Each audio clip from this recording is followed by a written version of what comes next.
It's 4 o'clock on Wednesday, November 12, 2025. We'll call to order the Strategic Development Team for the Community Energy Plan meeting. At this time, we'll open our meeting up to public comment. We provide anybody who would like an opportunity to address the board the opportunity to do so, requesting you state your name and address for the record and adhere to a 3-minute speaking limit. Any public comment today? Hearing none, we'll close public comment. And could we have a motion to approve the meeting minutes? Move to approve as included in the package. Support. Motion by Schultheis, supported by Williams. Williams. Call me whatever you want. Travis. Sorry about that. Any changes or deletions, additions to the minutes? All in favor of approval? Aye. Opposed? The minutes are approved. And at this time, we'll turn it over to Andrew. Thanks everybody for bearing with us on the location change for today's meeting. Hopefully, as you walked in, you saw, again, part of the reason why we wanted to move it here today was because we've got a big Home Energy Expo event happening, and we're talking about, among other things, education strategies today. So we'll get to that shortly. This presentation was included in the packet that was sent out a couple days ago.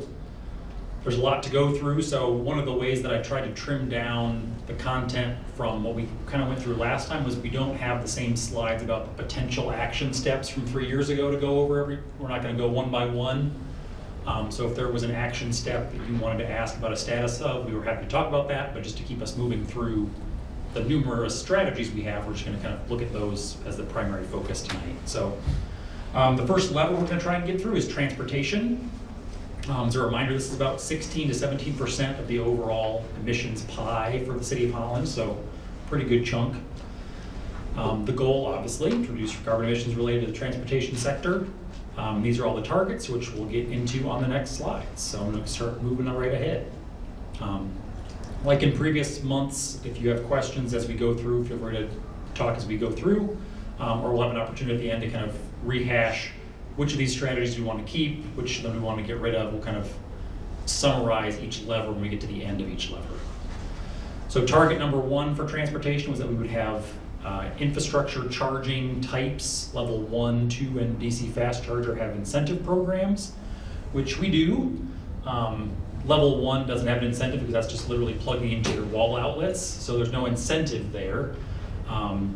But you'd be surprised how many people don't think about that as an option when they're buying or considering an EV, that can actually be a very viable way of charging your car if you're driving less than 50 miles a day. So definitely some education that we're trying to do on that. The level 2 charges is more kind of what you're picturing as a home charger, but lots of commercial businesses have these as well. Civic Center has a couple level 2 charging ports out front. City Hall and BPW have these. But this is a $300 BPW rebate, and then they have to enroll in BPW's time of use rate for at least a year. Most of that is just to train people on the benefits of charging at night, so they're not adding to peak loads during the day. And then finally, DC fast charge. This is really one of the biggest changes from what was 3 years ago when this was being suggested as what we needed to have.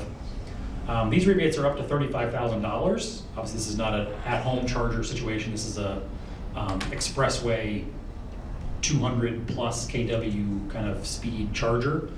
But those are pricey to install. That's why you don't see them as often, but that's why the rebate goes up to $35,000 for those.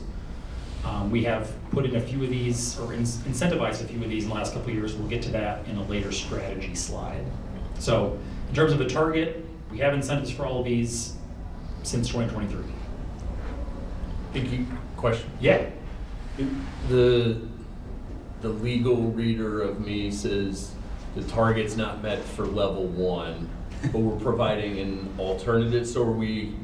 Yeah, there's just really there's no way to incentivize people to just plug into their wall. They could sign up for our time of use rate voluntarily, Right. because they own an EV in that case, but I think it meets the intent of the target as it was written.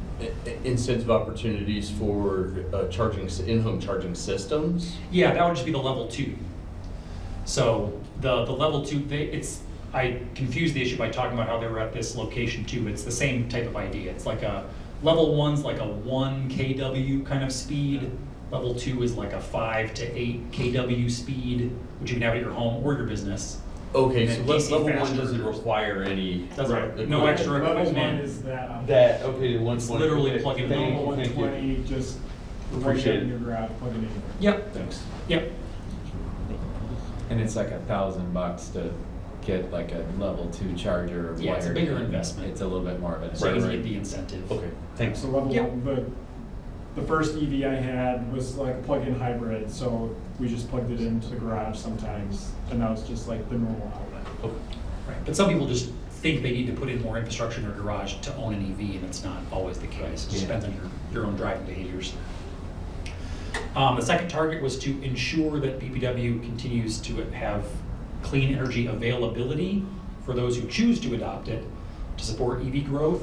And this was specifically related to our elective renewable rate, which we talked about in the electric portfolio lever. And Joel mentioned how we've actually brought that cost down over the last few years, so now it's less than half a cent per kWh. And I want to do the math for you here just to show you what that difference would be. So that average EV owner driving up, or any vehicle owner driving up 12,000 miles per year. This is actually a snapshot from BPW's EV cost calculator on our website. So it already shows you the difference between like what you might be doing in a gas vehicle. You could pick your gas vehicle from the drop downs, and you can pick a prospective electric vehicle, and it shows you the cost difference already. But then if you were going to do the elective renewable rate because you wanted to power your EV with 100% renewable electricity, it's only adding effectively $2 a month, so $32 to $34 is the difference to make it entirely renewable. So very affordable, very easy to do. So that's the target, was trying to make sure that's continuing to be available, and it is. I think the one question I'd have is what's the cost of that car versus that car? Oh, sure. And I think people Yeah. have to also weigh that as. Yep, absolutely. Yeah, this tool doesn't give you the purchase price because those obviously change, and you can strike any deal you want with anybody you want. But this is the operating cost of the vehicle. This will give you the side by side. But yeah, that's availability of affordable EVs is still definitely an issue. The third target was to achieve 30% reduction in carbon emissions from the transportation sector as a whole by 2030, and we are making progress. So in 2020, we were a little over 100,000 metric tons of carbon. Now we're a little over 90, so that's about an 11% reduction to date. There's some COVID influence here. 2020 is actually using 2019 vehicle miles traveled data. So the real impact you see of COVID is mostly in 2022, and then a little bit also still in 2024, because that was looking back at 2022 and 3 transportation data. So we're making progress, but we can't pat ourselves on the back too hard, because it's still mostly COVID influence for the change in VNT. Target 4, achieving 25% EV adoption. This is the one we got the farthest to go on because we are not anywhere close right now. We're likely around 1% EV adoption based on the stats that I can get my hands on. We have a data sharing agreement with the state that gives us the EV vehicle registrations, at least the total number of them for the zip codes that BPW primarily serves. And so those are obviously going up over time, but we're nowhere close to that 25% adoption rate. We're a little bit ahead of the statewide average. So again, the share of vehicles in that second bullet, we're at 1.1%. The state's roughly at 0.6, a little behind the national average at 1.3. And then the new car sales, we're not going to catch up and get to 25% if we stay at 3.2% of all sales are EVs. So this is the biggest lift yet to do if we want to stick with the targets that we had from a couple years ago. The vehicle miles traveled, this is what I was hinting at a few minutes ago about the VMT, or vehicle miles traveled data, because the way we get carbon emissions calculated for this lever is how many miles are driven times the average, essentially, fuel efficiency of those vehicles on the road. So the more of them that are EVs, the more fuel efficient the whole fleet of cars driving around is. So that helps, or the fewer miles everybody drives, the better. So we need both of those factors working to really drive the overall emissions number down. So a lot of this was COVID, like I said. But we did meet the target as written for VMT, because I don't think anybody would have anticipated that COVID would have made that big a reduction, or would have happened in the first place and then made that big a reduction. So we did get to 6.5%, but maybe not that much more we can do easily beyond that. One of the reasons for that is we have other stats like this that show that the amount of people employed in Holland living elsewhere is about 19,000 drivers. Meanwhile, people who work elsewhere and live in Holland is 9,800, and the people who live and work in Holland is only 3,300. And I bring that up, my former urban planner self has to point this out, because we can do a whole lot of making things more walkable and easy to access in Holland, but if someone's driving away to go live or to go work, then those accessible things are only really benefiting that 3,300 people, at least the most. So there's a lot that we can't control if we can't control what someone's doing if they're driving to Granville, Grand Rapids, Allegan, all those other places. So it's just a lot harder to influence VMT than it might look from the success we've had in the last couple of years. So this is actually census data, that one of the pieces that they collect. So that was the targets. And then now we're getting into the individual strategies that this group developed to try and reduce or get to those targets. So like I said, we've reached some of them already, but we have some work left to do. So the first strategy, I'll actually stay where I was because it had the full strategy list here, was to work with the MAC, the MACs, Lakeshore Advantage, and any other community stakeholders on a community mobility strategic plan. It's a very specific strategy because there were actually discussions happening 3 years ago about maybe an effort being potentially underway and some support for that effort at the time. Since then, that plan as it was maybe early envisioned in 2021 hasn't come to pass. There were some initial meetings and there's still interest in doing something like that. The MAC would probably be the entity to take the lead in that, but it is tricky because it's a lot of different stakeholders involved in that kind of a process, kind of like with the VMT. And how do you design a mobility plan when you're only one entity of the city or the MAC or MACs? It's partners that need to be involved in that big discussion. There was a non-motorized transportation plan the city completed in 2022, so that obviously supports moving towards people getting out of their cars and reducing their vehicle miles traveled, so that was definitely a step in the right direction. Maybe pun intended. So that plan's available. Strategy number 2, incentivize the electrification of vehicles. So this gets back to some of the targets we just looked at. So yes, we have rebates available.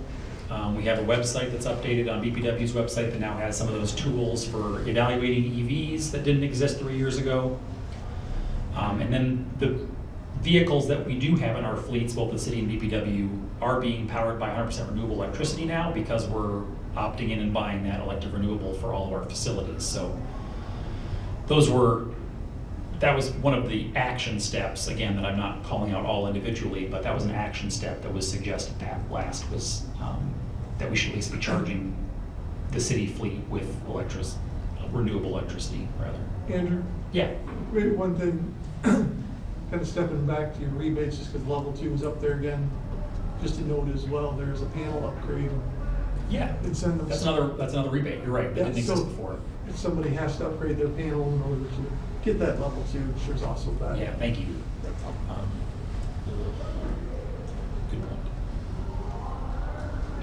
I wanted to give a little bit more context on this strategy though. So incentivizing electrification of vehicles. One of the questions that we ask almost every year in our BPW, at least, customer satisfaction survey is how likely our residential and commercial customers are to buy EVs. And so in the most recent version of that we asked earlier this year, 59% of residential customers said they were very unlikely to purchase an EV, and 78% of business customers. It's a little bit different for business because not all businesses need a business vehicle. So I'm looking more at the residential responses. But here's the trend of that answer over time, kind of interestingly. Sorry, went too ahead, went too far. So we have this question that we asked at least as far back as 2019 in the same way. We didn't ask it exactly in 2024, so I didn't include that here, but we've lost ground because again, this is very unlikely to buy an EV. So we were winning people over for a while, and then various factors have caused that to go back up. EVs have certainly become more of a political conversation than they were, I think, in 2019 when we were starting this question, so I think that's part of it. Cost of vehicles is still very high for electric vehicles, so that can be part of people kind of realizing the costs that are involved. In 2024, we actually asked a slightly different question though, so that's what this slide gets at. So the people that were asked, again, why don't you want to buy an EV? They could give any number of these answers as a response, and so they gave these responses. I don't know if there's anything to say about them other than that's what they were, but just to give some more context of what people are citing as their decision. And again, these are not like national surveys, this is Holland BPW customers that responded these things to that question. Awareness of rebates, just backing up one. This is another question that we asked. So this is residential, businesses in general, and then key accounts, those largest electric accounts, what they said to that question. So yes is in orange, that they were aware that we had rebates. So only about a third of residential customers. Similarly with businesses, but key accounts were more than half, they were aware that we had rebates. I don't know how critical this one is either. It was another nice data point, because if you're not going to buy an EV, you might not read too closely whether there's a rebate available. So it is what it is, and we can trend it a little bit over time, but the awareness hasn't shifted too much over the years on whether or not we have rebates available for EV chargers specifically.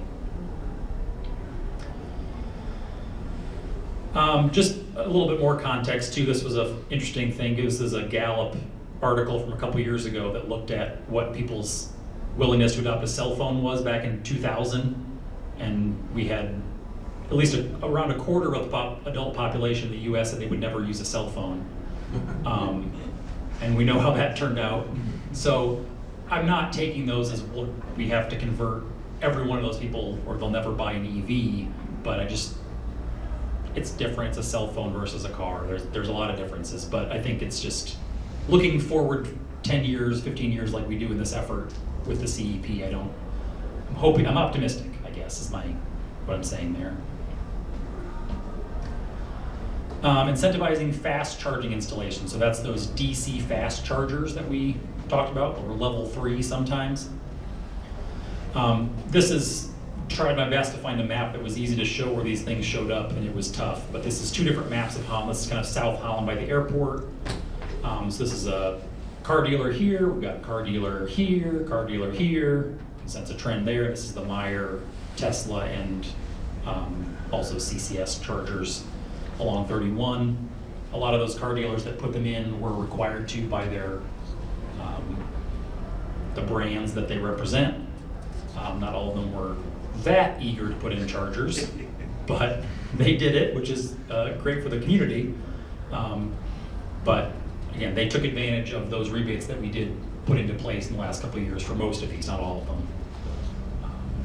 Do we have data on usage of those charging stations? Yeah, not the same level of data that the charger owners do, but they're individually metered, so we can see trends in electric use over time.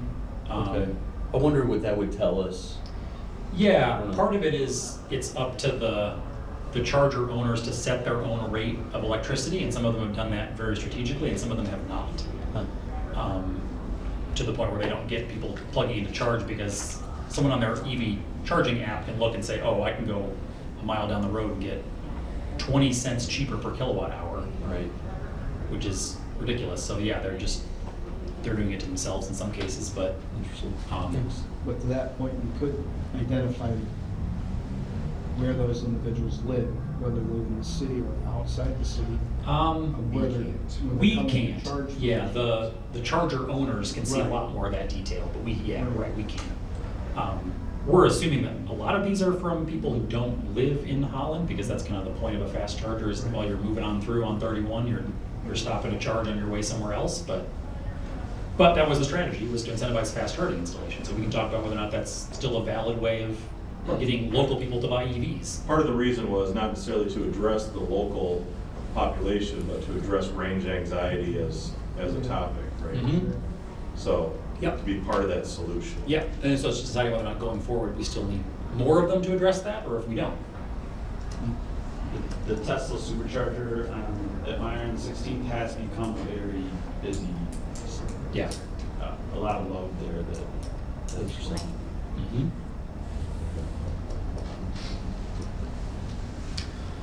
Shifting all new purchases of BPW and city fleet vehicles to electric, where service performance allows by 2030.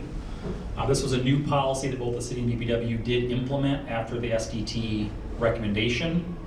And so that is a process that both entities are going through now when a new vehicle is up to be purchased or due to be purchased. Their evaluation is done of, is there an electric alternative or even like a electric hybrid alternative that's out there in some cases. And so there'll be a cost evaluation, a performance evaluation of that.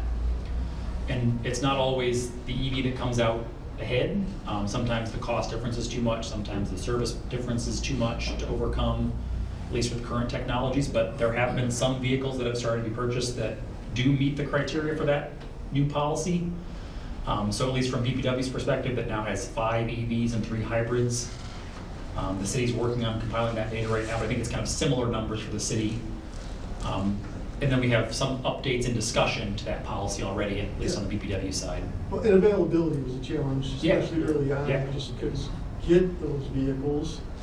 And I think even more recently, there's some new availability issues with like some pausing of production of some of those Yeah. vehicles. Yep. Along with some, technical difficulties like our street sweeper and stuff that we've had some difficulties with. So some things that we're working through. It'd be interesting to see how often we decided to take advantage of that versus how often we decided not to for like the right reasons, I'm sure. Almost every vehicle I have a discussion with somebody about and go through the evaluation through the EPA site along with, and then they share a lot of that information with me, and it's, most of the time it's a hybrid that they choose. That's why we're combining into one, but as you know, every time we make a purchase, we reference the policy and then we use the justification. So I'll say, we have way more we have quite a few hybrids. Yeah. We don't have that number of EVs. Would something like, they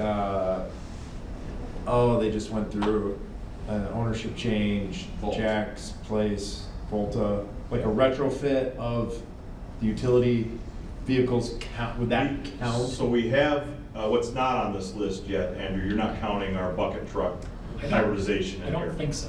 Right, so we've actually have one service level truck that's a hybrid truck, and then we have, was it 2 or 3 to full? We have 2 and 2 more coming. Yeah, 2 full-size bucket trucks that are already hybridized, and then 2 more coming. And those, again, allow you not to idle, because Right. you could run the bucket and everything when you're, Is that a off the new electric. bucket truck with that built in from the ground up, or are you retrofitting existing ones? That's bought that way. Got it. Right. All right. So the first one. But it would count, you would The count. you The would count Volta that. one, we did have some problem, it wasn't Volta, it was actually ETI, the chassis provider, and some of the things that we had with that, the hydraulic systems itself, and so it wasn't necessarily the electrical systems, but that was on the service level truck, but we've still progressed into the full-size truck hybridization now. Yeah, cool.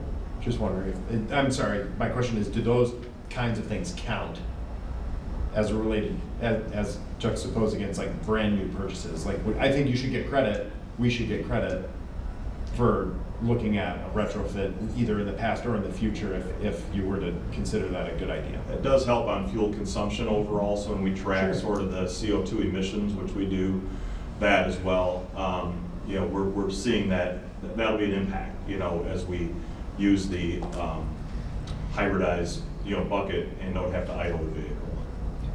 Yeah, and I think it's just back to, this feels to me like a lot of like just being able to like say, we're serious about it too, you know? And as opposed to like the actual carbon reduction relative to the overall footprint of the community, like I don't think that these 200 vehicles really matters. But to be able to tell everybody like, we're buying new stuff, we're retrofitting what we can, like, I just, that feels like the point of this strategy is like mostly that. Yeah. And we would agree, and I think sometimes the trick is you get a report, you think that works well for kind of the context that exists that day, and then more things change and you're like, oh, we gotta like tweak the report again because we have to, like part of the vehicle is traditional, part of it is, so Yeah. we're always working on the report to make sure we capture the story appropriately. Yeah, the story, yeah, it's just a storytelling aspect. Yeah. Okay. Yeah, Yep. thanks. So that was a quick run through, but that was the 4 strategies for the transportation lever. Just, we've had some conversation. Any other thoughts from the group on strategies that, I'm gonna go back to the summary of the 4 strategies so we can look at them all at once. Any to definitely keep, definitely change. Anybody got any thoughts? Sorry, all the way back. There we go, 4 strategies.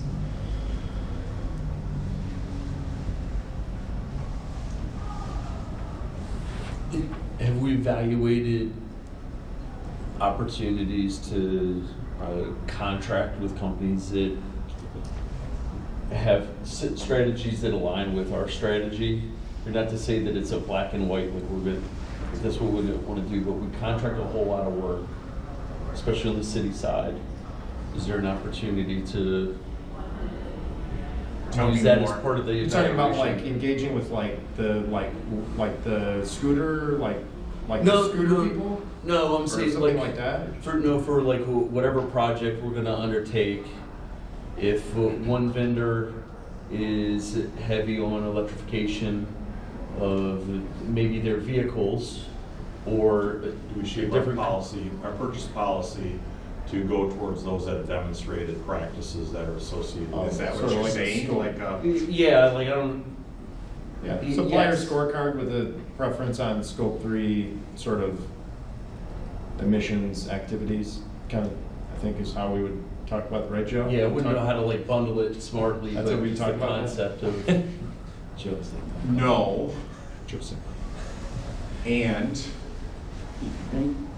as you know, we've had a heavy stream of large projects recently, Yeah. which we're coming to the end of. So I would generally say the approach that we've used is while we have some local preference allowances, we've been more focused on the quality of the end product and the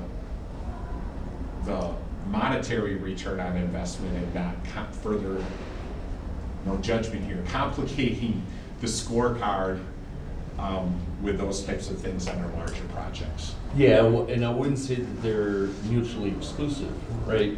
But if it's a consideration, just like an awareness by whoever's making the decision, then it can become a part of the conversation. Or to think about like Yeah, give me We're- example, like. Republic, right? We're trying to go with something as quick as I can, but are there sanitation that might have electrification opportunities in whatever their operation is, that we would intentionally consider that? I'm just asking as far as like influencing the strategies, maybe just an evaluation of opportunities in contract space to see if it can't be considered or should be. That's all. We'll keep, like, we do a lot, but yet I don't know if a lot of the things that we bid out necessarily are transferable or not in some way. Yeah, Some of them maybe do, not. some of them aren't. Yeah. You know, landscaping, there's different functions. I don't know what We you. do them, so Yeah. we're always evaluating our own. Yeah, okay. It's a Garbage, vehicle and landscaping. equipment policy, right? So Right, we've right. done a lot of evaluations of our small equipment. And we've done targeted tests of that stuff, but to date, largely, that market isn't quite I up get to the it, we have the same standards thing of- going on already, so Yeah. it's, yeah. I think it's a good thing to lift up as a, like, thinking, something to think through, Yeah. like supplier scorecards or purchasing scorecards. Not, yeah, just, you know, whatever, it should be on the list of considerations as it relates to vetting providers, Yeah. vendors. I don't think it's, you I know, just think to you- whatever level of degree you've got it, like, thinking about that more feels not unreasonable. And that's where Dan, like, kind of internally, right, that's Dan as the resource, so we plug him into kind of using the sustainability checklist and those types of things, so. Yes, for ideas on strategy. Yep, no, I wanted to make sure I understood what you were saying as much as anything, so. So when I look at like, so I have a PHEV car, so plug-in hybrid electric. I don't know what Jeff, what you have, but I'm an electric, I Yeah. had one of those. I mean, it removes a lot, and maybe there's things I don't even know, but I like it because I don't have range anxiety with it. But I almost entirely drive on the electric side of it because I don't drive great distances, so I just plug in everywhere I go, and I can do that at work. And out front, Keith watched me plugging in when I arrived today, right? It's like, now there's the cost factor on that, but you eliminate basically all the rest of the bars here in terms of range anxiety and reliability and things like that, in my opinion, and being able to have a vehicle like that. And I don't know how that fits into just this gets into the education message, and so if you're forward-facing in education and you can communicate things to people, you might be able to change not a national narrative, obviously, but maybe a more local narrative around something that could be more beneficial. And then you can get into the plug-in incentives and all that, having more value. I know that's complicated, but there might be some reason to think about what that could look like if we stick with that type of thing. Scott? So I think bottom three are things that we incentivize and we try to accomplish, and I don't think taking them off or changing them, if we can improve and provide more incentives, great, but I think we're kind of tapped out what we can do here on those bottom three. The top one I'm a little curious about, if you would move to a slide, the one slide you showed with people coming in and leaving too, can you go to that? Yeah. And maybe it's more of a Keith question. We've been talking about the transit line going to the Grand Rapids area back and forth. And is that something we can, as a group, talk about how we talk about that more and how we might incentivize a new transportation corridor, or type of transportation that can relieve the 18,000 people who live elsewhere that come in, but and also those who work outside of town. That really, I'm just wondering if that's an area. Yeah, that the problem with all of those, and when you talk about Max, Lakeshore Advantage, and kind of even the larger collaborative of that, we're in various levels of constant conversations with those, but we don't control it, and the footprint is so much larger than us. Right. And quite frankly, federal and state policy has not been really consistent in any of these matters.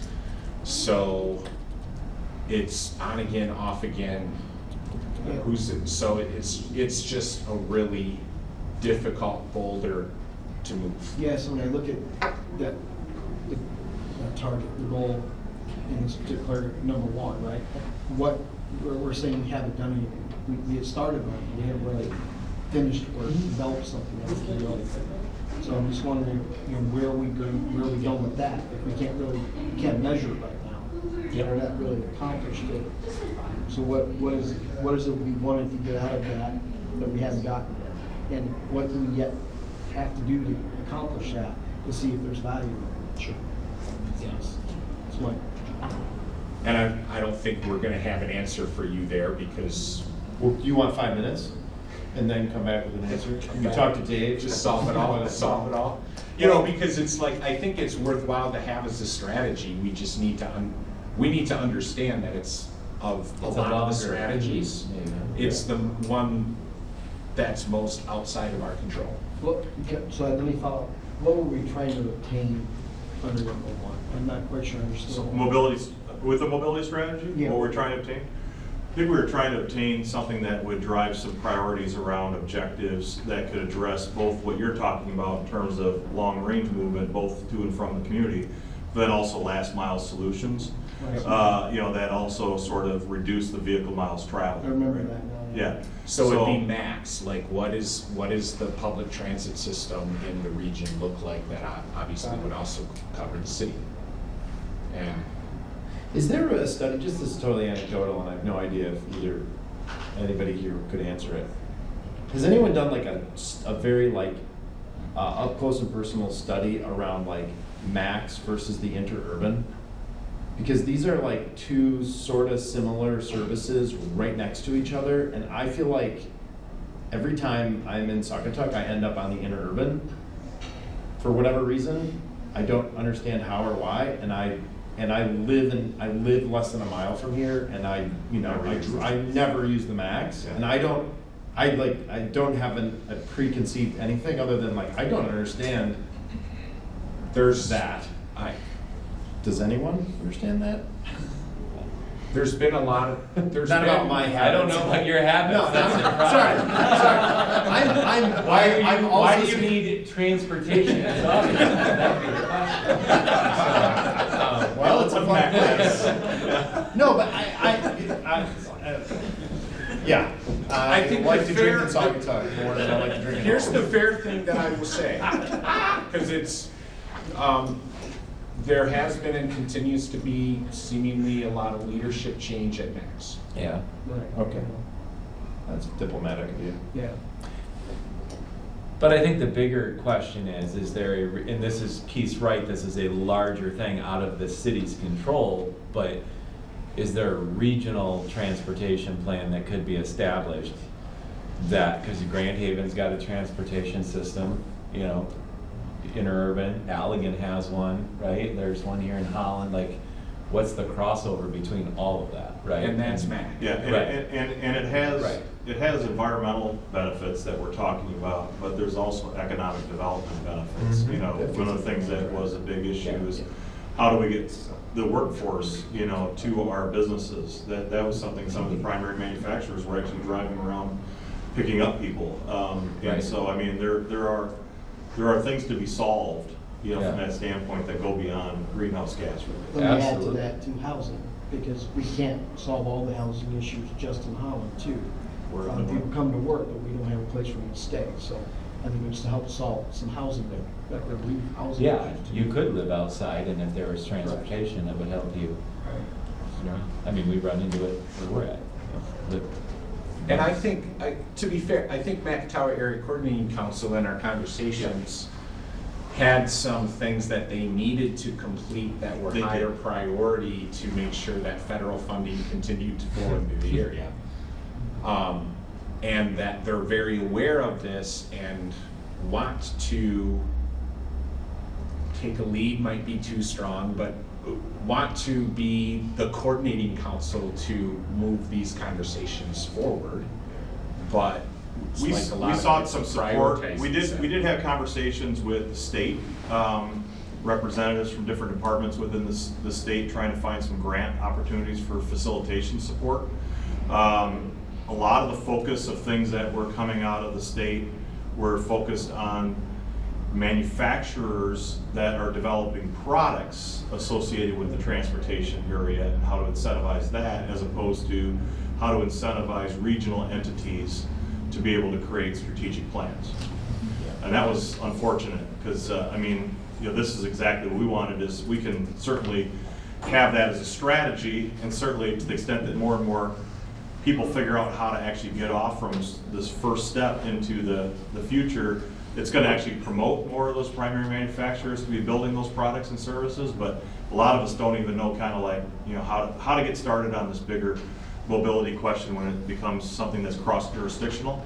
And there's a lot of different interests that have to come to the table. So that's really what we saw as being an important part, is convening that multi-jurisdictional presence under hopefully the MAC kind of authority, and then seeing what we could do in terms of prioritization of objectives out of it. That's what we wanted to do.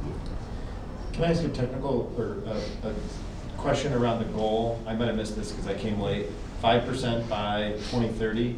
Is that normalized for something? No. Shouldn't it be theoretically? I don't know what it would be. It'd probably be an economic development number of some kind. But if Yeah, I like mean, the if city you has have got more like jobs, way more jobs yeah. and way more people working here, there's They're gonna gonna be come more in. people driving Yeah. in. Yeah. Or downtown Holland does a better job of doing more parades that attract people from more towns. Like, it's back to the growth, degrowth sort of thing. It feels, if we're gonna, feels like we should have some sort of ability to normalize that for something eventually. I don't think that's a big emergency, but. Yeah, it's a smaller piece of the movement. I mean, it's just recognizing the fact that first to convene a process and then to create a strategic plan and then to actually start having actionable steps to reduce it is why 5% by 2030 is in there. And it's actually the one we achieved Right. because of COVID. It's So I mean, we actually had 6.5%. So I mean, we've already sort of done it, and maybe it'll stay down at that. We count that? Yeah. Well, we did. I mean, we'll see what happens by I'm sure there'll be more 2030. global pandemics. Right? I'm not gonna encourage more of those, but That'll be it's, fine. yeah, that's not the strategy. That's right, so, yeah. Well, yeah, I put a little bit of a sarcastic note in my notes about auto insurance costs are up quite significantly from where they were a year, or certainly from 3 years ago, so that will drive more people to not have as many vehicles in their family, or you're gonna end up having fewer cars on the road because auto insurance is so expensive, so other factors out of our control. I do want to mention too, on the incentivize electrification of vehicles strategy, we get this question a lot in our department of why can't you give me a rebate for buying an EV rather than the charger? And it's because historically we try not to give rebates for things where the thing we're incentivizing could just leave our service territory the next day. And so to give, like with the federal tax credit going away, it's tempting to say, well, why can't we come in and fill in some of that gap? But because if we give you $1,000 for a car and then you drive the car and go live in Grand Rapids tomorrow, it's not a good use of our ratepayer dollars. Is unlike a charger, better fit because you're investing in the house, which is in the territory and not going. Well, and Can you're you actually. tie it to their service charges though? So that it, There might be creative ways to do it. That's why I bring it up Yeah. now for discussion, because that's how we've historically treated it, but there might be other creative ways. So and to our do it. incentives have, again, had to be predicated on, some sort of finding of a public use and benefit that derives from it. And then two, that it's somewhat tied to, the improvement that's being made to the utility. It can't just be a credit given, it can't extend the credit of the city to somebody to go do something without there being some sort of benefit coming back. In the case of efficiency programs, that's a solution for solving the overall energy demand for our community. If it's more cost effective for us to incentivize reduction, then that's what we do. In the case of these incentives, there's actually new sales involved.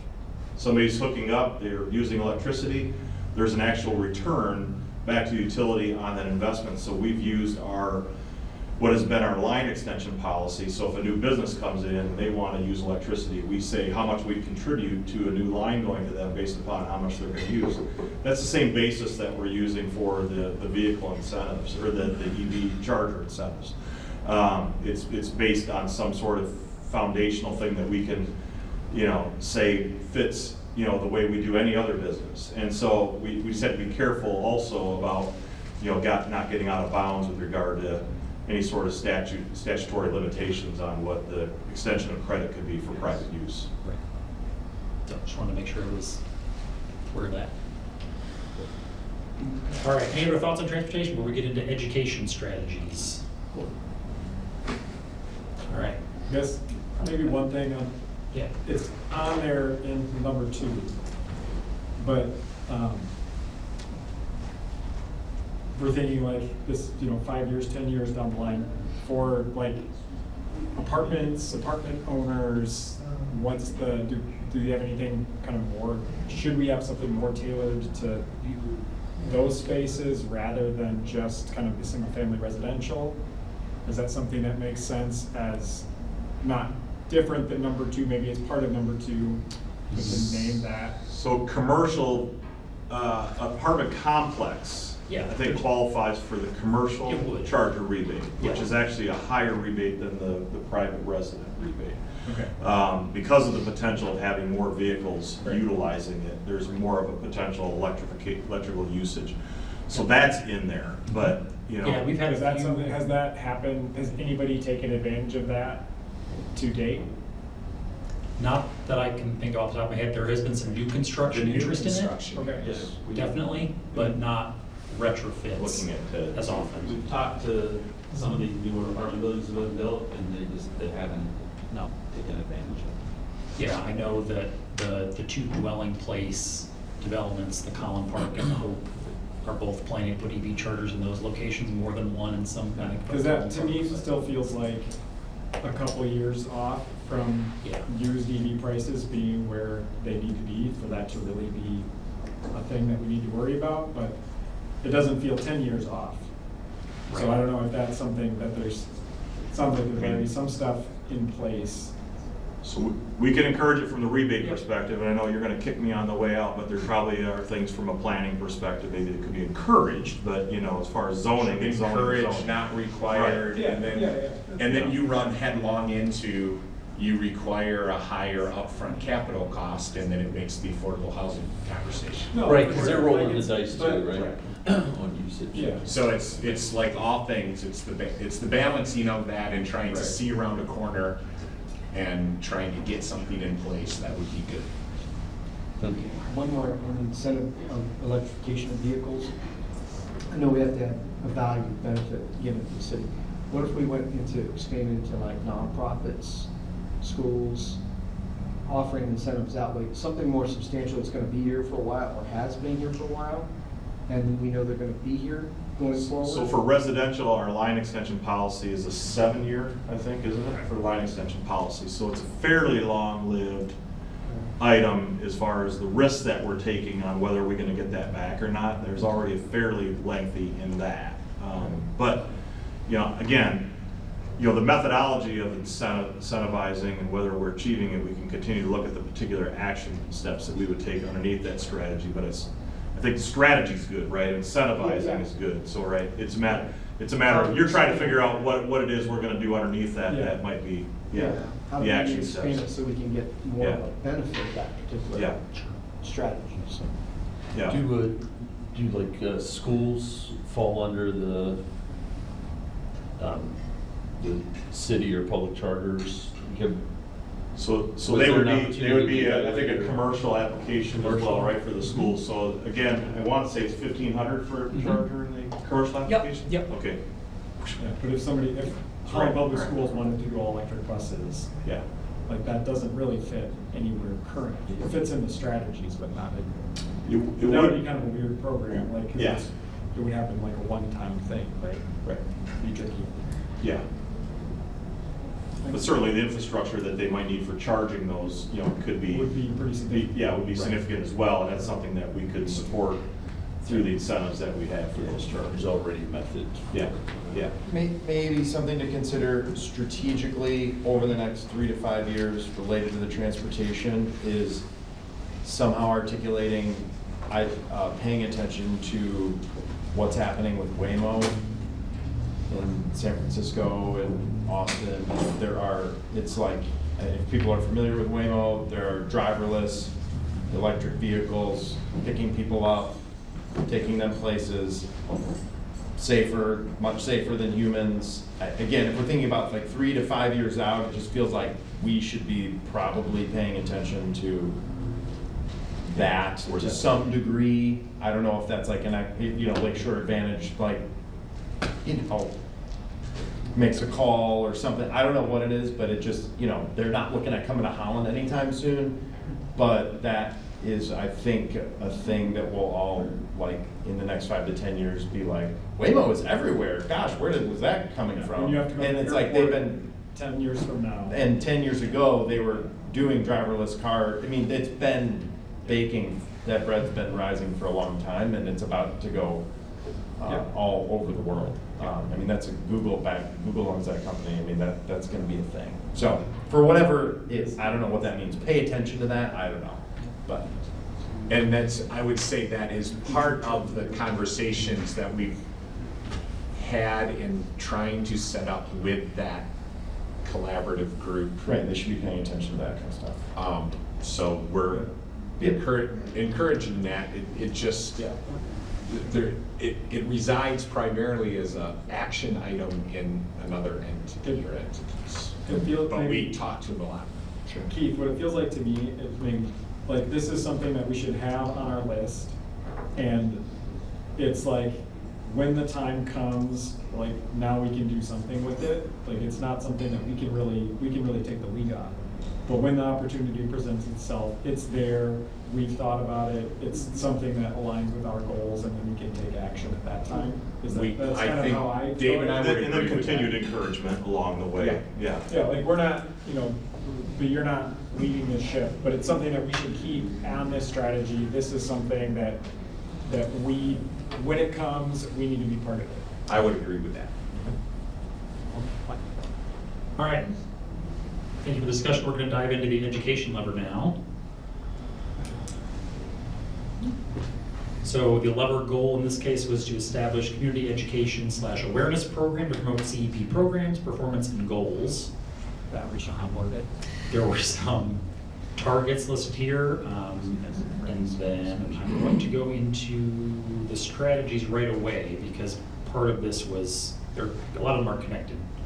Again, try and save us on some time here. So here's the strategies to go along with those targets. Diving in right into strategy 1. So making information easy to find and ubiquitous.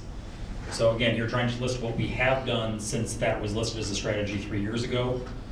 We have a new residential, at least for BBW's completed actions, new residential programs catalog. If you're a BBW customer, you now get this in the mail every summer. Overview of all the things that we do and why, annual report information, all those kind of things. We have a new website. The city has a new sustainability website since this group met 3 years ago. We do events like this. This is our 3rd annual, so again, happening since the document was written with these recommendations. And we do a lot of other promotions to residents through brochures and the online calculators I already mentioned. So that's all done since 3 years ago, and being used by a lot of our customers based on their feedback. So that's been an improvement, certainly. Strategy 2, engage directly with business and include a call to action. So again, some of the things we've done, not saying complete or incomplete as a whole on the strategy, but some of the things that we have done since 3 years ago. We have a new full-time person on our efficiency team at BPW who's focused primarily on small businesses. And with that, we've had a lot of increased participation in things like chamber events, Sustainable Business Forum events. And we've had continuous participation and outreach through our customer meetings, key accounts, and key accounts newsletter that's new. This one was a little harder to define what we've done on. The strategy was simply just clarifying what's in it for me.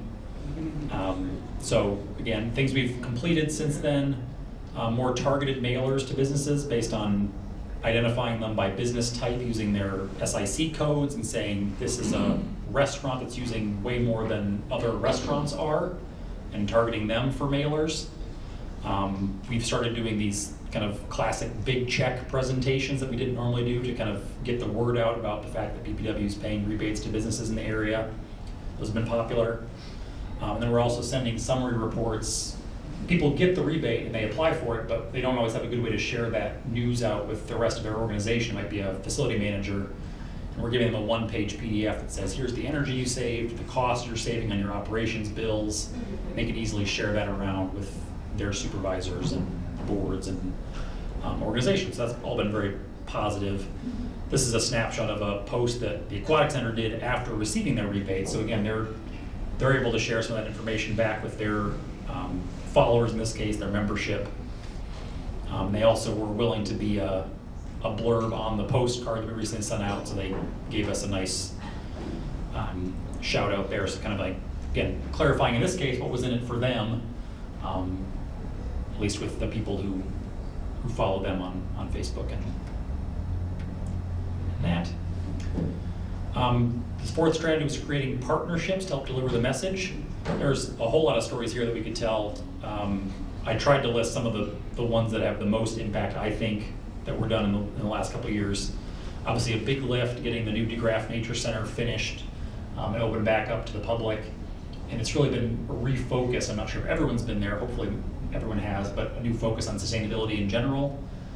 So we have a big focus on residential energy efficiency in that new building now. We're planning to utilize that building for a lot more public events and meetings and educational things that Dan and I do on a regular basis. So just bringing more awareness through buildings like that. And then our Home Energy 101 program, we're over 650 people who've gone through that program since we started it about 3 years ago. So this is absolutely meeting this strategy to a T, because we've partnered with all these nonprofits shown below. We give them an overview of home energy science in a morning of training. A lot of them come with a lot of interest in those areas to begin with. But then we send those entities out into the public, into our service territory, to go do in-home energy visits with folks. And then by doing those visits, obviously there's the education shared of just that visit and the walkthrough of pointing out things in people's homes they can improve on. They get a whole box of free energy efficiency materials like spray foam, weather stripping, that kind of stuff.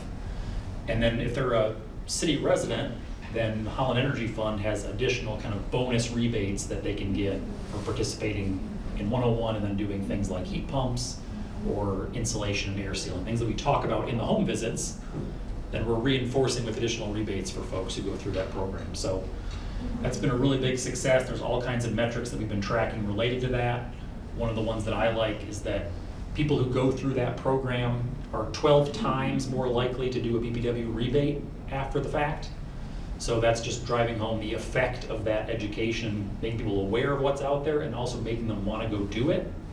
So not just 12% more likely, but 12 times more likely than the general population, because we know we're getting about 1% of the population every year does a rebate application with us, and the 101 participants, it's between 15 to 16% of those people do a rebate application every year. So.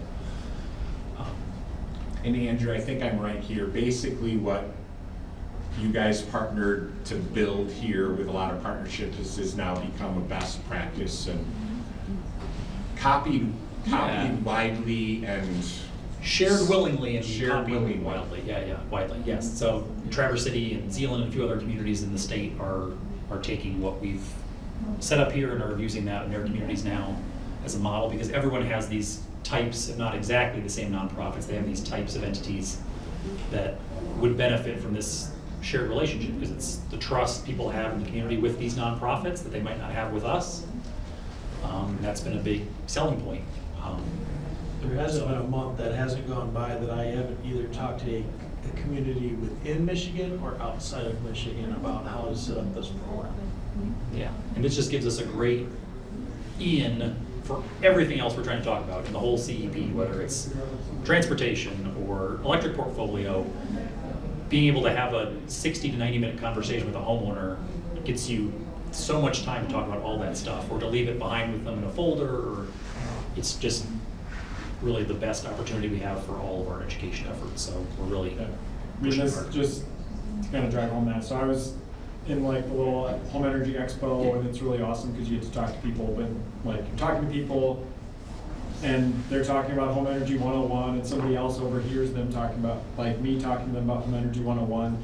Oh, you need to do the program, and just like overflowing with, hey, it was so great, learned so much, we get more rebates, and they're like, so the people that have participated in it really appreciated it and are willingly, I'm like overhearing conversations out there, people spreading the word of that too. So I think it's been, 660, wouldn't it be great if it were 700, but like it really is a really cool, innovative program that I'm glad to hear that others are kind of taking it up and it's having an impact here, but outside of Holland as well. Thanks, Jeff. Yeah, it's gonna be 700 in a few days, because downstairs we have an opportunity to sign up to win an Ego snowblower if you do 101. So that always gives us about a 700. 50 to 60 sign up bump every year. So. Is there this is into the weeds too much and not strategic, but is there like an argument to be made of like not making this like and like, hopefully you sign up, but just as like, we're gonna knock on every door and offer this to everybody proactively. I mean, not everyone's gonna take it live, but like, I mean, if it's that good, is there a, If you, does Hi, this involve? thanks for does this living involve here, you we offer dressing this? up in a suit and riding a bike to? Sally and Sam Stewardship and their mascots knock on every door and talk about, sustainability and energy efficiency. So to his point earlier, though, this is probably one of the first projects I've ever been involved in that we don't need to advertise anymore. So I think it'll take care of itself. One of the things that Andrew and I are talking is mapping out all the participants now, and then starting to see where are the gaps, and then asking why. Like from a neighborhood perspective. Yeah. So, That's but cool. I honestly think, because of exactly what you said, people seeing the benefits of this and the neighbors talking with neighbors, and we're only 3 years into this, this is just gonna compound and keep going, I don't think, without much effort on our side. Yeah, that's great. Yeah, it does, I mean, are there, you guys have data of like all the homes, right? I would imagine that there's, like, you get the 2 homes in the neighborhood and then you get 4 others in that same neighborhood. Do you see That's what some we of want those to map effects? out next. Yeah, we'd like to look at that and We're see gonna what we're take that getting from that. Because There's there's always kind always of gonna be some target that like don't. specific areas in the city Really? and try to get things started there, right? Yeah, that's where you ask the question of why.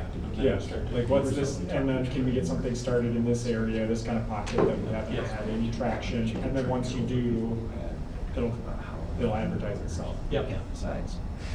Yeah, churches is one of the next places we kind of want to hit as a focus, because we just don't have the ability of a church community to share that message internally and Yeah. make them even potentially partners in an education effort, so. I'll do my best. So the next program is Church Energy 101? Church, we're going Using- old school, Peter. Church Energy Using- 101. We were doing that in 2013, man. That's true, that's true. Using churches as a way to promote home energy 101, I should. But yes. One of the targets that I went through quickly at the beginning, or at least showed on the screen quickly, was that there was a desire to set up KPIs related to education. This wasn't a similar strategy or target in the other levers, I think just because education is a hard topic to wrap our arms around in terms of how well are we actually doing it. So I put some suggested KPIs for our education efforts in terms of how we're tracking them on an ongoing basis, but I would be very interested in any other ideas. I mean, because we're obviously talking about not just residential, but business. How are we tracking how well we're educating people so that we can say we need to do it differently going forward or change how we're doing it? I think there's a couple of things, Andrew. A lot of these are leading indicators, right? They're things that we're doing. The lagging indicators come through some of the customer survey responses a little bit, but one of the things that we're trying to do is equip our community with literacy, on this topic, right? So, how can we measure people's comfort level with knowing how to get started, where to go, or things like that they know where the resources are, they know how to get started, those kind of things, and whether that comes through again surveys or other things like that. I mean, ultimately, that's what we're trying to change. With this, we're trying to raise that level of literacy, so Yeah, that's a good maybe idea. something around lagging indicators on that. Yeah, and I would like pick a couple and then run with it.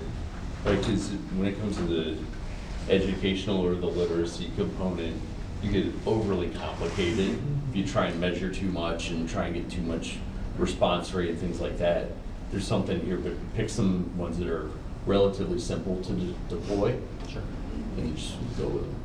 Yeah, it's because they were most useful to a group like this a couple of years from now. So just kind of thinking ahead to when some or all of this group might reconvene in 3 years, what would you want me to be able to report back out on? If I'm not already collecting that data, what should I be collecting for future? So. Is that a question you're asking us?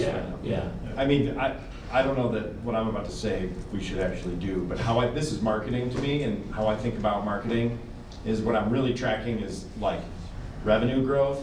Like that's actually like how I know something is like ultimately eventually working, is like program adoption and all of the numbers the rest of the plan is tracking are going in the right direction. And then inside of that, for me and my business, like that I'm tracking, like we're constantly trying different marketing things, and I'm almost looking at like how much are we like trying and walking away from and trying something else. Because I think the temptation around marketing stuff is like put stuff in motion and then just like, look at all the stuff we're doing, but you know, to pick on, I don't know if this is actually true, but you know the 101 is working, you can feel it, it's obvious. So if I'm sitting here in 3 years from now and you're doing this report, I would love to hear like, we tried like 7 different marketing things and we got like 2 other ones that feel like the home energy 101, as opposed to like, we tried all this stuff and it's in motion and we know the one thing is working. I just think as long as the overall impact numbers are going up, which we're tracking in all these other ways, then I think for me, marketing is more about like trying stuff, being willing to fail fast, move on from it, try other stuff. Because you can tell, like when marketing works, you don't need a KPI, you just feel it everywhere, like what you're talking about with the 101. And otherwise it gets very tough. Like website visits is like, I don't know, or email newsletter opens, it's like, I don't know, like what does that mean? Like it's very hard I wouldn't sit here in 3 years from now and be like, and if you were like, our email newsletter opens went from like 1,000 to 10,000, I'd be like, I don't know what that means. Did the program work? You know, like I wouldn't be looking at that personally. So that's just my take for whatever it's worth. So try a bunch of stuff. Yeah. Any other thoughts? Joel has a thought. Just a separate thing, I was just thinking about strategies in general, and just thinking back on our conversation, last month conversation, this month, one thing that came up in both discussions was the need maybe for improved contractor education, and I was just thinking about, today we really don't have a strategy that covers that, it's just kind of buried under those other areas, just something I was wondering, strategy-wise, should we elevate that in the application? Yeah, and that can transition us into, because that was the Support. I don't have the slide there prompting us, but that was where we'd go next, is what other education strategies do we need to revise or add? So I think that's a good suggestion for an add. We'll go back to the strategy list that we can look at that again. Assuming that naturally home energy 201 and then the business 101 will get lumped in, right? Yeah, those are earlier in there. And that was, 201 is kind of an example of something we tried and didn't work the same way we thought it would as 101, but we're kind of then going back and reassessing it, but yeah. Looking at this list of strategies, that's a good example, thanks Joel, of the contractor outreach piece specifically. Yeah, you didn't talk about Business 101. What would you say for this group, I guess, in terms of where we are in that process? Yeah, and part of it's just the name we're not leaning in as hard on right now, because we're just basically promoting it as a, right now, a BPW energy assessment. And we've been doing more of them, again, with the added staff support on our team, and trying to find just new ways to make them valuable to folks, but it's not a drastically different model like Home Energy 101 is, where we're sending out different entities to go do these walkthroughs. Right now, we're just using BPW staff. So it just feels more like our normal day-to-day stuff. We're just promoting it better. But we're trying to identify those same things, like what do businesses want from these walkthroughs, what would they value? One of the questions that I could have pulled and should have maybe was that we ask in our customer survey is, have businesses had assessments done? And if so, by whom? Was it by BPW, by Semco, by a third party? And so we do have that a little bit. I think we have at least 2 years of that question and answer. It's a pretty small number of businesses who've actually had a formal assessment done. Certainly of the small businesses, the key accounts, a bigger fraction of those, I want to say between a third and a half, have done something. But even then, it's like, what were the barriers to, I think we talked about this in the business energy use lever, now that I'm thinking about it, but it was like, what are the barriers to them doing that project, that even if you had identified it, what's keeping you from doing it? And we asked that question, and cost is still a big one, but some of it's just perceived cost. They might not have even gotten the quote.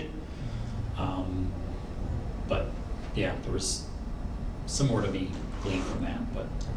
Does Business 101 target nonprofits like schools? Yeah, they would absolutely be churches too? included, yep. Yeah, we do a lot of walkthroughs at churches.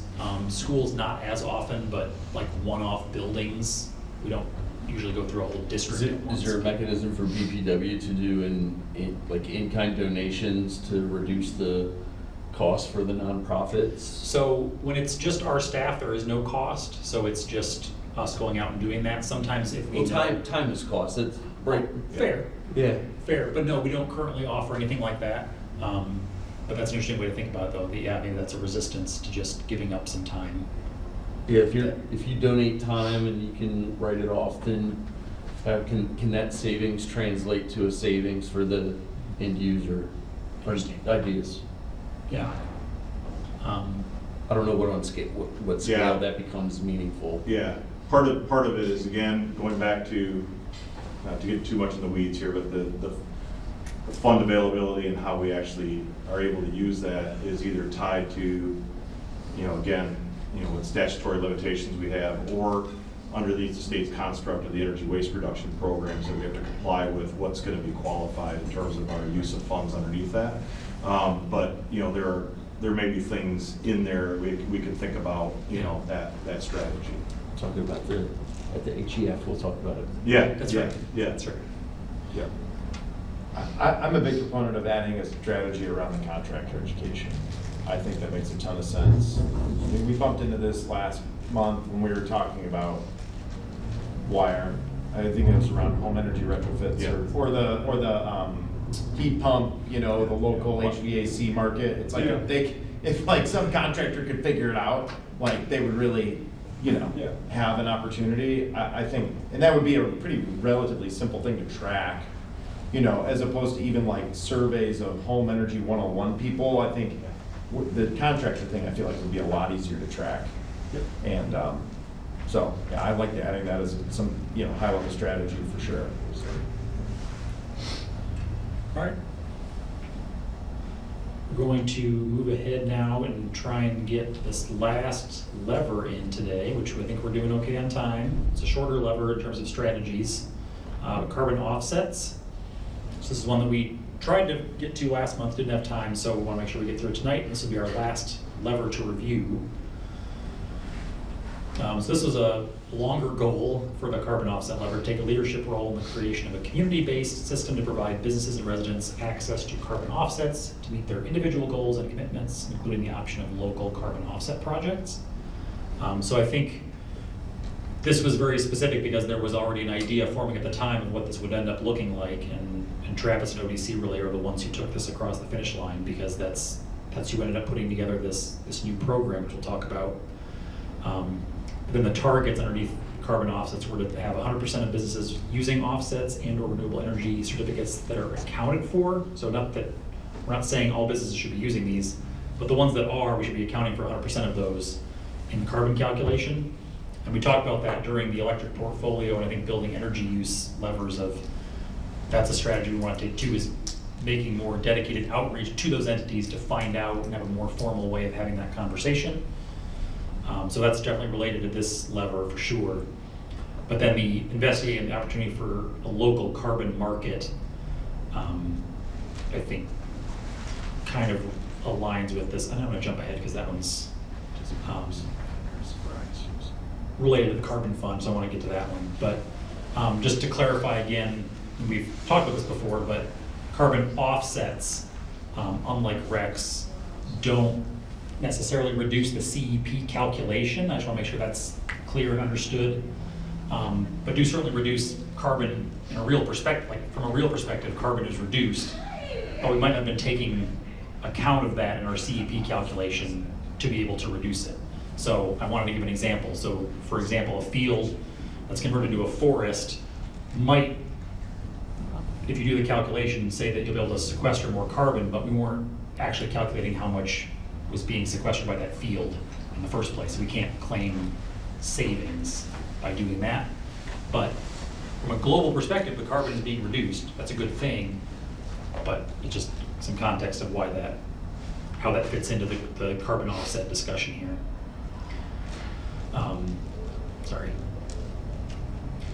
So the strategy here that lined up with, strategy 1 lined up with target 2 was to facilitate or encourage the development of a community carbon offset purchasing collaborative. So that's what I was mentioning a second ago with ODC. So we've got the community carbon fund that now exists, which is creating opportunities for local businesses or individuals to give money to purchase the equivalent of carbon offsets, but they're not necessarily the same, well, I don't want to get into that, of the, whether or not business can claim them as offsets or not, but it's a fund doing projects that reduce carbon and letting local individuals and businesses contribute to those projects to make them happen. And so we've got the Carbon Fund website. The projects that have already been started have been, I think, all ODC efforts to date, but there's opportunities for other nonprofits to do projects as well that reduce carbon. We've looked into ways for Home Energy Fund or Holland Energy Fund and maybe home energy retrofits somehow fitting into this. It's been tricky to make them as cost effective as the ODC efforts. In terms of reforestation, I think it's been kind of the main focus so far is reforestation as a way to get carbon reduced at a relatively cheap cost of carbon basis.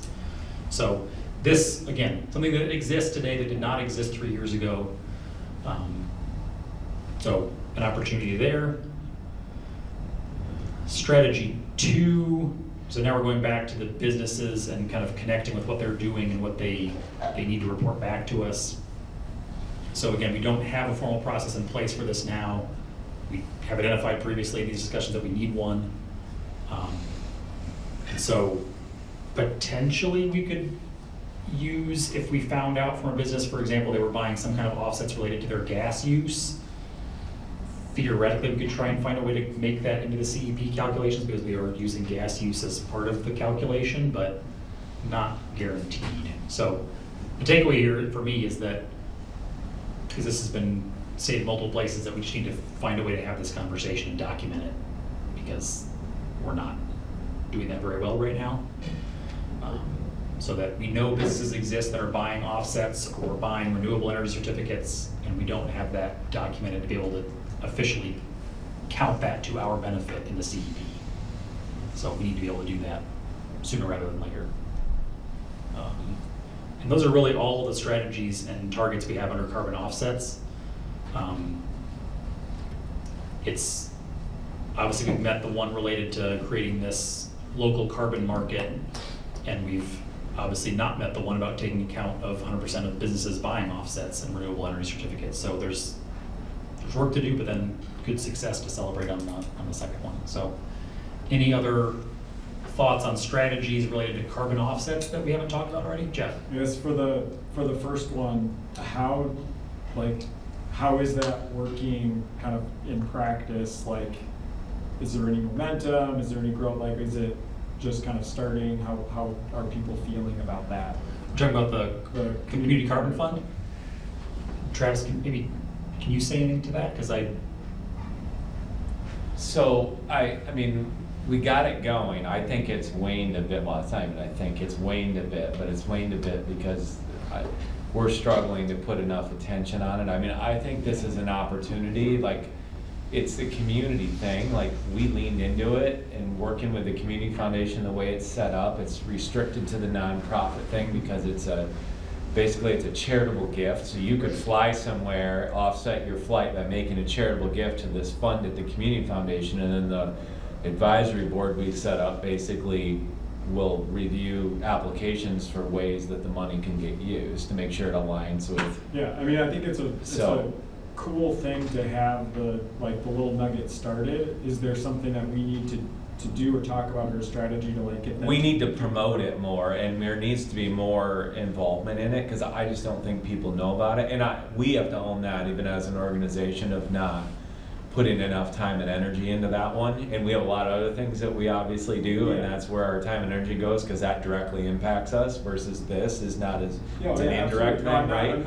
And I'm just putting my laundry on the table. Yeah. I think if the community can help us with that, and I don't know exactly what that means, but if we can figure out a strategy around the education to the community with this, and it needs to go out over channels that are broader and bigger than ODC has. Where's And- where's it waning more on the giving side of it? Yeah, or on the I mean, it only application has, side? yeah, it doesn't have a lot of money in it. We went out and like pushed it a lot with some people and got some money in it and did a project hoping we could start to spur it along, but like, it just dies then. Like, something's gotta keep it moving in terms of that communication, and it's there, and remember, you can do this, and I just don't know, I don't have the avenue to make that go better necessarily. We have to own part of it though. I mean, ODC could do something, we're not. I would just admit that to everybody, so. Go back to the education level. but- Yeah, it's an education thing, I think, more than anything, but it's like, if people, the idea that was, I think that we had behind it is like, if you're traveling for work or anything, PJ's company and he travels and he wants to offset his carbon footprint in this community for what he did, his company could invest in it. Sorry, I'm picking on you, PJ, but his company could invest in it, right? That was what we think, would people do that? It's not a lot of money. You fly to LA and it's like $50 or something as your carbon offset. It's not like it's a huge dollar amount. Like, could people start doing that kind of stuff and build that up? But if there's no money there, it's hard to do a project. Right. So you gotta have money to do a project, Sure. and if you gotta have a project to make it flashy so people wanna give to it, right? And it's like, It's a marketplace. we're stuck Yeah. in that. Yeah, so just if we're in the ideas sector right now and bridging off of your other thing that you haven't gotten going, an initiative to meet with businesses around the concept of carbon and both talk to them about if and how they're handling carbon offsets, and to hand them this thing on a platter and be like, here's an easy way for your corporation to participate. This is a fantastic social media post. Well, and just like all your travel. But it is. Like you could do like That's all what your it corporate is. travel, you could just boom, offset right in the local community. And I mean, that would be a And this very is- easy way to this is talk your- about this carbon is and your- have not just what are you doing, but also like, here's how you can participate locally. Like, here is your social media post right here, like you're helping the local community. So it feels like there's, yeah, I think you're right, Brian. Like that's a good. And maybe Home Energy 101, I don't know how relevant it would be, but having all these other conversations, like, is there just like a, hey, by the way, this thing exists, did you know that? It could also be another, I mean, it's, to your point, I think Travis is just like, Yeah. it just needs to More be people- layered more into people all It the almost channels. needs like an ad campaign with it, right, or something more, I'm not even saying that it's gotta be an expensive thing, but just a strategy that can help push it along. I think corporations would be, like big corporations that have large global public goals are looking for projects, they're looking for local projects. I mean, that feels, and you want to get in front of them and ask them what they're doing anyways, that feels like a very good use of The time. idea with it is if it got enough money in it, it could be like a nonprofit could do something for energy efficiency. It's, we've done the tree thing, but that's because we're doing that stuff, and we had some partners give into it because they liked that, but Yeah. it's also stopped there because like we don't I have. mean, we have a lot of key accounts, that we talk to, and a lot of those individuals that we talk to end up being facility managers. Now, it doesn't mean the message can't get back up to those that might make a decision on the CEO or CFO level. We might want to, as part of this, also engage with Lakeshore Advantage to see if we can, spread the word to Lakeshore Advantage and ultimately. Yeah, and a lot of then the this is- benefit that it provides. A lot of these people, these programs would actually not be, depending on the size of the company, this type of thing would not reside in CFO or CEO. It'd be like impact, corporate responsibility, Yeah. sustainability, marketing kind of. Provided like they have the roles. flexibility to go ahead and engage with it without having that sign off. Yeah, and a lot of, this kind of a thing, how hyper-local it is and everything, there'd be a lot of corporate responsibility people that have budgets and authority to pull something like this off. Because it's like, you're not like changing how you're flying place, it's just like kind of like off of the main highway of a lot of these the bigger ones. You get into probably like, transmatic sized businesses, and you probably will be talking with C-suite, but I think about like Miller Knoll or LG or those kinds of folks. Like, it's just like a corporate comms, Okay. corporate responsibility person. Thanks. Right, Dan? Yep, it's all HR, corporate comms. The only thing you bump up against is that their uppers say it's gotta be certified, where this isn't a certified practice, you know? Yeah, but that whole concept is getting, like, It's people, starting, yeah. yeah, there's a lot of, I think people, that won't be a non-starter for a lot of, like, 5 years ago, I think that would have been a non-starter. We can't certify it, we won't look at it. I think there's a lot of companies that are trying to look at it a little more holistically and pragmatically right now. They understand that some stuff doesn't have to be certified, it's actually still real. I So, agree, the forward-thinking ones, like you say, Grumman or Hayworth, but the folks that are following, like the Gen Texas and stuff that are behind, they're still on the certification level, so. yeah, this is true. Yeah. From a structure standpoint, it feels like this is a weird standalone lever.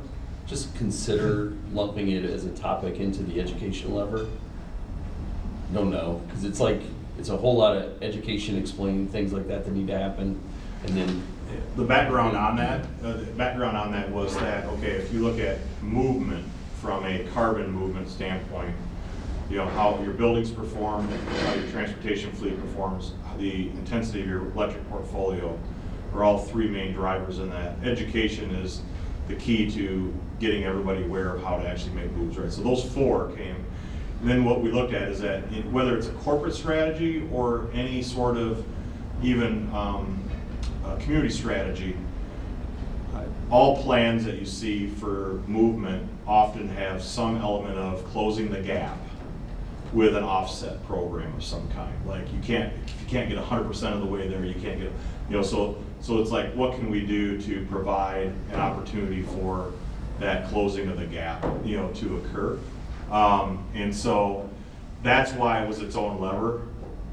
Doesn't, again, can't mean it can't find its way into the other ones, but the idea was it kind of as its own can move the needle on the carbon intensity if done well. That's why it was separate. Yeah, I can see it, and Yeah. maybe it's just a. But what we're working on in terms of Education. strategies are focused on education. You're right. I mean, what we need to do to move this. Well, 3 years ago, straightforward is 3 years ago, the marketing. marketplace didn't exist. Yeah. You know, I think that's what's happened, like, now it's an education thing. Before, what Travis is Yeah, talking yeah. about, it didn't exist. Yeah, right, this is Yeah, done. now This part's- we created it, we now you created gotta it. sell It's it, done. you know, it's Now like- it's how yeah. do we get it to actually And that's flourish? And that's up to your step. Yeah. What's that? I That's up to mean, your this- step to figure out how to get there. Yeah, us. Right. your step. Yes. I'd say this- Dan's problem. Yes. This, to me, Yes. like Yes. the carbon offset thing feels like really unique to Holland. Is that true generally? Like, does anybody do this? I don't It think seems so. really We looked easy, around. isn't it? Joe looked into it, so Joe can talk about it, because he helped make this. I found 10 to 15 that feel reminiscent. This was not the first. Okay, Tend but to it's be like, either east or west coast, and particularly aimed at like affluent travel. It wasn't Yeah. aimed necessarily at a holistic community effort or something that a business could entertain. It was small scale. yeah. I mean, I think it seems really unique, and part of that makes it challenging because you don't have anything to copy. Yeah. But, And honestly, it's there. Again, the problem is, like, if this was all ODC did, we'd be killing it. But this is like oh, yeah. Yeah. not even close to something on our radar, really. We Yeah, did it absolutely. because we thought it was the right thing to do and we could help out and do all this, but like, we haven't put any effort into really Yeah. moving the needle. Joe was working for me and he moved on and now. it's Yeah, not- where did he go anyway? I have no idea, but it's Joe's fault. That So, guy. but I think the reality is like, if the right attention could get put on it, it would pick up and move, but it's just, we aren't putting that attention on it, so. And it's a community thing, even though we had to own it, because someone had to own the fund and whatever, and we created it all, but it's a community fund at the community foundation, Right. right? So it's a community resource that now needs a community push, so. I bet you could run a series of lunch and learns for corporate comms, like local business. I bet, they don't even know this is, they No, don't they don't. even know it's a thing. Just like, What are hey, they this gonna get? exists in your community, did you know? And it's a way to charitably support other, I mean, it has other wins to it too beyond that, you know? That's what makes it really cool, I think, and, yeah. We can pass this off to one of the Hope business profs and be like, you guys sell this. Yeah, that's not a bad idea. Tell us how to make this flourish. Make this a Yeah. student project, Yeah. or like, You I agree? don't know, something like that. I think you guys, because of the other thing though, and you wanna get in front of more businesses, Yeah. and, I think it would be, it probably feels weird a little bit to like try to get a meeting with a business and be like, how do you handle carbon offsets? And then the answer is like, I don't know. And then you like say, have a good day. You know, so like having like more things to talk about feels. Hey, like Scott, a good Scott, idea. give it 1 second, Scott. I think like we're gonna be out of We're wrapping. forum in a second, so. like, We'll come back next Yeah. month, I think. Yeah. And, because we hit on a lot of stuff really good, heard good feedback on strategies, and I think this one too, even, I think we've heard some good feedback on, so I think we're in a good spot to wrap. Next month, we're gonna try to bring everything back, you know, and revisit the strategies and what you said about them, and then try to reach some sort of final conclusion on the strategy list then that this group is wanting to recommend. That's the goal. If we have to trickle into January, we do, but I think the goal was to try to do a 6-month process, and hopefully we can honor that next month. Close, December pretty 10th. close, yeah, December. It's Yeah. not gonna be Well, another year. for whatever it's worth, I'm happy to go till 6 or 6:30 on December 10 as opposed to kicking it into January? Okay, we'll keep that in So mind. that's this guy's I vote agree. live. We can do the back half of the meeting at Skiles and have a great time and take the interurban home. All right, thanks, everybody. Hey, that's nice meeting Well, you. Tyler, let's do a motion to adjourn. Motion to adjourn? Sounds So moved. like a good time. Second. All in favor? Aye. We're adjourned.